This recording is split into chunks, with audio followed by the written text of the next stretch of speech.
Understanding that maps reflect choices about what to prioritize, whether shape, area, or navigation, builds healthy skepticism. The Mercator projection wasn't designed with cultural implications in mind. Its distortions served 16th century sailing needs. But centuries of using navigation tools as reference maps wired our geographic intuition with accidental bias. Digital technology could break this cycle if leveraged thoughtfully. Interactive globe views or augmented reality overlays might help. Yet technical solutions alone won't change perception. The debate extends beyond cartography. Urban planners use maps prioritizing certain neighborhoods. Electoral projections make some votes appear more significant. Every flattening of multidimensional reality involves choices about what to preserve and what to distort. Recognizing these choices matters for interpreting visualized information. Mercator's impact mirrors how all tools shape thought. Language, measurement systems, and calendars embed worldviews while seeming neutral. Maps join these as quiet influencers of perception. The first step toward mitigating their effects is recognizing that every flat representation of our spherical world tells a story through its distortions as much as its accuracies. These geographic distortions connect to physical ones on the ground. Just as maps misrepresent border sizes, some boundaries themselves contain quirks of history and measurement. The next section explores how America's Four Corners Monument demonstrates the challenges of precisely defining borders on a curved planet. Four Corners, a geographic oddity. The Four Corners Monument marks the only point in the U.S. where four states meet: Colorado, Utah, Arizona, and New Mexico. The brass and granite plaque appears to fix this intersection with mathematical precision. But the reality of defining borders on a curved, uneven planet means the monument's exact location has shifted over time. Surveyors first attempted to mark this quadrupoint in 1868, using equipment akin to measuring a curved rope with a straight ruler. Their early methods couldn't account for the Earth's spherical shape, causing errors that compounded over distance. The original marker ended up nearly 1,800 feet east of its intended position. Later surveys corrected some mistakes, but introduced new ones from temperature-sensitive chains and distorted astronomical readings. The Earth's curvature posed fundamental challenges. 19th-century theodolites measured angles, but couldn't adjust for atmospheric refraction or gravitational pull on their plumb bobs. These limitations meant their straight lines on paper diverged from the actual geodesic curves of the landscape.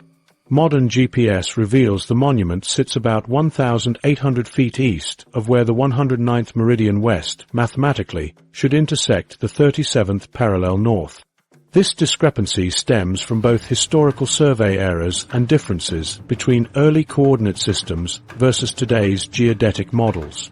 The marker commemorates where surveyors thought boundaries met, not their true geographic convergence. The National Geodetic Survey confirmed this offset in 2009 using satellite positioning accurate to centimeters. Yet the physical monument remains the legal boundary due to a key principle. Surveyed locations hold more weight than theoretical coordinates in border disputes. Courts recognize that perfect precision was impossible with historical methods. High elevation added another layer of complexity.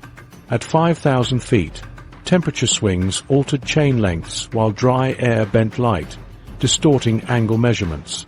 Each survey attempt introduced slight variations as teams struggled against these environmental factors. Conflicting coordinate systems further muddied the waters. Early surveys used the Clark ellipsoid of 1866, while modern measurements reference the North American datum of 1983. These systems model Earth's shape differently, making identical coordinates represent slightly different physical locations. The monument's position effectively shifted with each change in surveying standards. Tourists encounter this imperfection firsthand.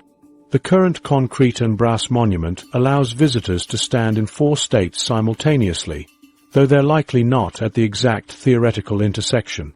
The experience underscores how human measurements approximate rather than perfectly capture geographic truths. Material choices reflect the challenge of permanent border marking. The original 1899 sandstone marker weathered quickly, while modern brass plaques still degrade under millions of footsteps. Physical markers wear down while theoretical boundaries remain abstract, another mismatch between maps and reality. The discrepancies have real consequences for tribal nations like the Navajo and Hopi, who rely on these boundaries for jurisdiction and resource management. Even small errors could impact land rights and mineral claims, making survey accuracy more than academic. Four Corners isn't unique. Most western U.S. state boundaries deviate from their specified parallels and meridians due to similar surveying limitations. The monument simply provides the most visible example of how borders represent legal conventions rather than natural absolutes. The situation reveals a fundamental truth about cartography. Maps capture moments in an evolving understanding of space. Early surveys used celestial navigation and triangulation, while GPS now offers centimeter precision. Yet we remain bound to historical errors cemented by law, proving that borders are as much about human agreement as geographic fact. Like trying to flatten a globe onto paper, every projection introduces distortions. The Mercator projection still used in atlases today particularly skews measurements at 4 corners latitude. These distortions compound over time, leaving us with borders that are legally precise but geographically approximate, a reminder that truth in mapping often depends on perspective. Rivers that move borders. Rivers form natural borders for many U.S. states, but these boundaries aren't as fixed as they appear on maps. Over 24 states use rivers to define portions of their borders, particularly along major waterways like the Mississippi, Ohio, and Missouri rivers. The problem is simple. Rivers move over time while state lines remain officially unchanged. This creates a conflict between legal borders and physical geography. The Mississippi River illustrates this phenomenon clearly. It currently serves as the boundary for 10 states, from Minnesota to Louisiana. Historical records show the river's course has shifted significantly since these borders were established. In some areas, the present-day river runs over a mile from its position when state boundaries were originally surveyed. Entire sections of land have effectively switched states without any official border changes. Erosion and flooding drive these geographic shifts. The Mississippi carries massive amounts of sediment daily, constantly reshaping its banks. During floods, the river can carve entirely new channels overnight. These dramatic shifts leave state borders crossing dry land where water once flowed. The legal system struggles with this disconnect. Most state boundaries were defined using the river's 1800s location. Courts generally consider these original surveys authoritative, even when the river has moved far from its historic position. This creates situations where properties physically on one side of a river legally belong to the state on the opposite bank. Consider Louisiana and Mississippi's decades-long battle over their shared border. Their boundary follows the 1812 location of the Pearl River, which has since drifted almost 2 miles west. Thousands of acres now physically in Louisiana remain technically part of Mississippi. Residents face changing tax jurisdictions, voting districts, and regulations without moving an inch. The legal principle of avulsion versus accretion determines how courts handle these cases. Gradual river movement means borders follow the new course, while sudden changes typically keep the original boundary. But distinguishing between these processes often requires complex geological analysis decades later. Surveyors face unique challenges documenting these fluid boundaries. Modern crews use GPS to track riverbank positions, but must reconcile these with historical legal descriptions. The Iowa-Illinois border shows how approaches evolve. A 2007 survey revealed over 13,000 acres had changed states due to river movement. The states compromised by using modern positions practically while maintaining the original boundary legally. Mapping these areas requires constant updates. Cartographers must choose whether to show legal boundaries or current geography, with most opting for original surveyed lines. This creates apparent discrepancies when rivers have moved significantly. The economic impacts are substantial. River boundaries affect mineral rights, fisheries, and transportation regulations. The Arkansas-Tennessee dispute over the Mississippi's movement led to conflicts over valuable oil and timber resources. Navigation rights further complicate matters. As rivers shift, shipping channels may cross between state jurisdictions. Ecological consequences also emerge. States manage their portions of boundary rivers independently, creating inconsistent environmental regulations. Wetland protections can vary dramatically across an invisible border in a continuous ecosystem. Some states have developed practical solutions. Missouri and Kentucky use the current deepest channel of the Mississippi as their working boundary, despite legal definitions based on historic positions.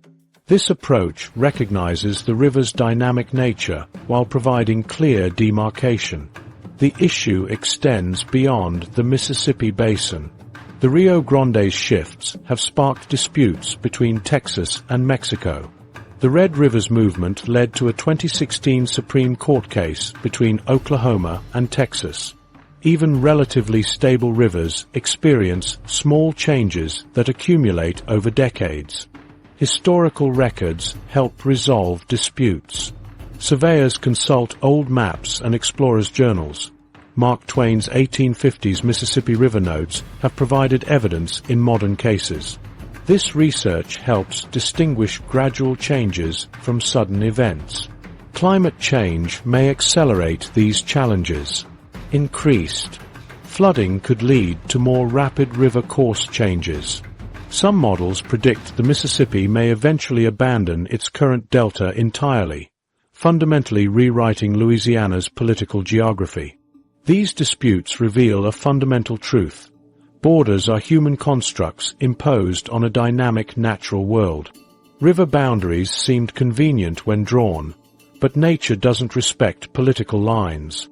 Every map showing a state boundary along a river is just a snapshot of a constantly evolving system. The challenges of mapping dynamic borders lead to larger questions about geographical accuracy. If rivers can move state lines, what other assumptions about fixed boundaries might be wrong?